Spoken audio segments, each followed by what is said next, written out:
네,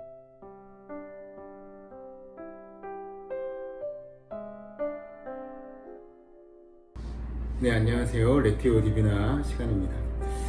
이번 주는 충분한 믿음이라는 제목의 말씀을 들었습니다. 예전에는 교회 어른들이 학생들에게 학교 끝나면 교회에서 죽치고 있지 말아라, 그런 말들을 많이 하셨죠. 지금은 상상도 못할 말이지만 그때는 갈 데가 없으니까 항상 교회에 모여서 있는 학생들이 많았습니다. 그런데 그 시절 교회에 자주 왔던 아이들의 공통점이 있는데 그것은 집에 가기 싫어서였습니다. 특히 아버지들이 알코올 중독이거나 폭력적이거나 또 무능하거나 등의 문제가 있었습니다. 근데 그때 교회에 모여서 학생들이 그냥 있었던 게 아니라 서로 격려하고 위로했습니다.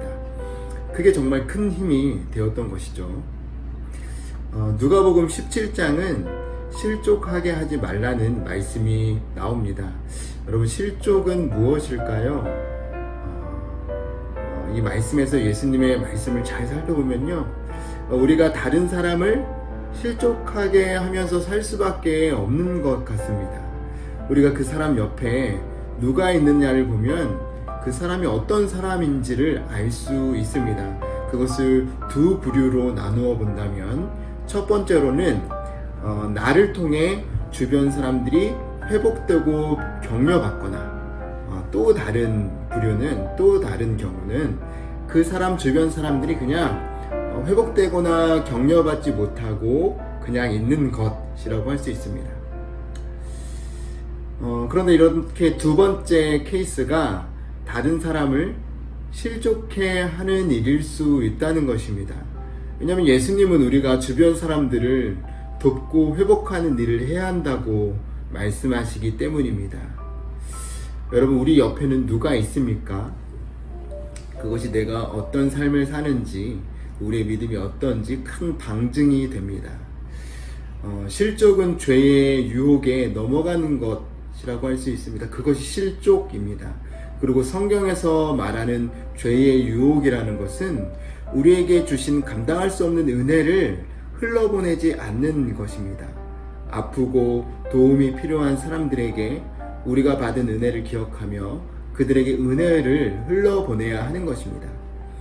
자, 그런데 예수님의 말씀을 따르자니 내 삶이 참 버겁고 힘듭니다. 그래서 본문에서 제자들은 예수님께 이렇게 말합니다. 믿음을 더하여 주소서. 우리가 주변 사람을 실족해 하지 않고 은혜를 흘러보낼 수 있는 삶을 살 수 있는 힘은 바로 믿음입니다. 예수께서도 겨자씨만한 믿음을 말씀하시죠. 그렇게 엄청나고 거대한 압도적인 믿음이 아닙니다. 작은 믿음으로 우리는 이러한 삶을 살 수 있는 것입니다.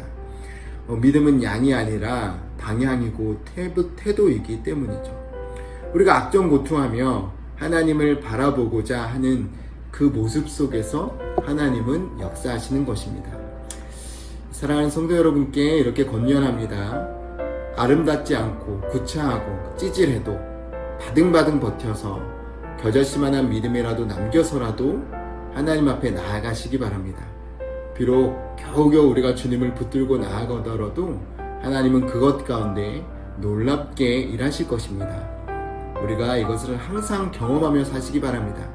우리가 함께 겨자씨를 모았을 때 하나님은 세상에 놀랍게 일하실 것입니다.